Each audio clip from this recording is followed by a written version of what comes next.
ఆంధ్రప్రదేశ్లో ఎన్నికల ప్రచారం ఊపందుకుంది. అన్ని పార్టీలు దూకుడుగా ప్రచారం చేస్తున్నాయి.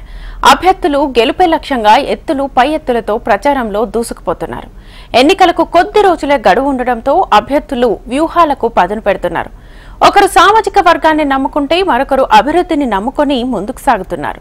గత ఎన్నికల్లో రాష్ట్రంలోనే అత్యధిక మెజార్టీ సాధించిన అభ్యర్థి కూడా ఈసారి గెలిచేందుకు ఆపసోపాలు పడాల్సిన పరిస్థితి ఆసక్తి రేకెత్తిస్తోంది.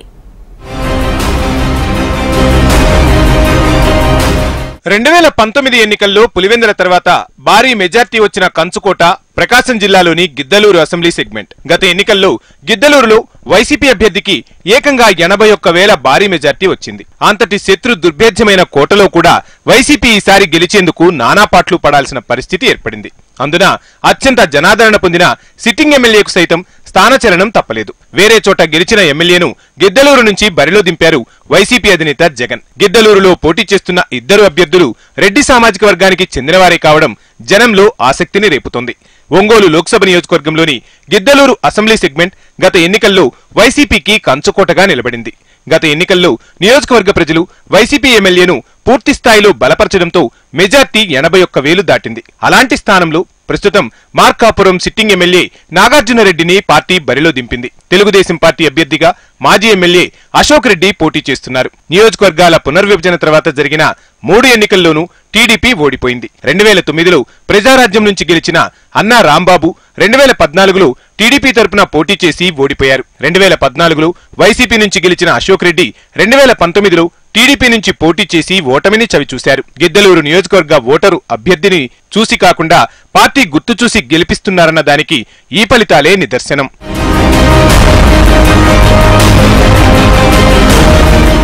నియోజకవర్గంలోని కంబం, తురిమెళ్ల, రాచర్ల మండలాల్లో కాపు సామాజిక వర్గం ఓటర్లు అత్యధిక సంఖ్యలో ఉంటారు. దీంతో ఇక్కడి నుంచి 2009లో ప్రజారాజ్యం అభ్యర్థి గెలిచారు. 2014లో మాత్రం పిడతల సాయి కల్పనారెడ్డి బలపరిచిన అశోక్ రెడ్డికి నియోజకవర్గ ప్రజలు ఓట్లు వేశారు. అశోక్ రెడ్డి పార్టీ మారినా 2019లో మాత్రం వరుసగా రెండోసారి కూడా వైసీపీని గెలిపించారు నియోజకవర్గ ప్రజలు. ఇక గత ఎన్నికల్లో మార్కాపురం నుంచి వైసీపీ తరపున గెలిచిన నాగార్జున రెడ్డిని ఈ ఎన్నికల్లో జగన్ గిద్దలూరుకు తీసుకువచ్చారు. అలాగే గిద్దలూరులో సిట్టింగ్ ఎమ్మెల్యేగా ఉన్న అన్నా రాంబాబును మార్కాపురానికి షిఫ్ట్ చేశారు. పక్కపక్క నియోజకవర్గాలు కావడంతో అభ్యర్థులను మార్చింది వైసీపీ.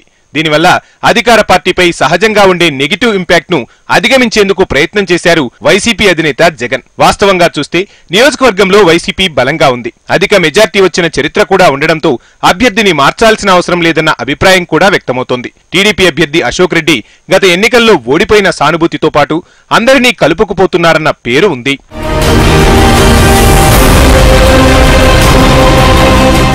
గత 5 ఏళ్లలో టీడీపీ అభ్యర్థి అశోక్ రెడ్డి పార్టీలో నేతల చేరికలపైనే ఎక్కువగా దృష్టి సారించారు. పలు గ్రామాల ప్రజలను, ఇతర పార్టీల నాయకులను టీడీపీలోకి తీసుకువచ్చారు. కొత్త జిల్లాల ఏర్పాటు సమయంలో మార్కాపురం కేంద్రంగా జిల్లా ఏర్పడుతుందని వైసీపీ నేతలు ఇచ్చిన హామీ బుట్టదాఖలైంది. అయితే మార్కాపురంను జిల్లా కేంద్రం చేయాలన్న డిమాండ్ కు చంద్రబాబు సుముఖతతో ఉన్నట్లు తెలుస్తోంది. అది కూడా మార్కాపురం ప్రజలు టీడీపీ వైపు మొగ్గు చూపేందుకు దోహదం చేసే అవకాశం లేకపోలేదు. పైగా నాగార్జున రెడ్డి గిద్దలూరుకు నాన్ లోకల్ కావటం కూడా మైనస్ గా మారింది. ఏది ఏమైనా ఈసారి గిద్దలూరులో TDP, local Reddy, YCP non local Reddy మధ్య హోరాహోరీ పోరాటం తప్పేలా లేదు.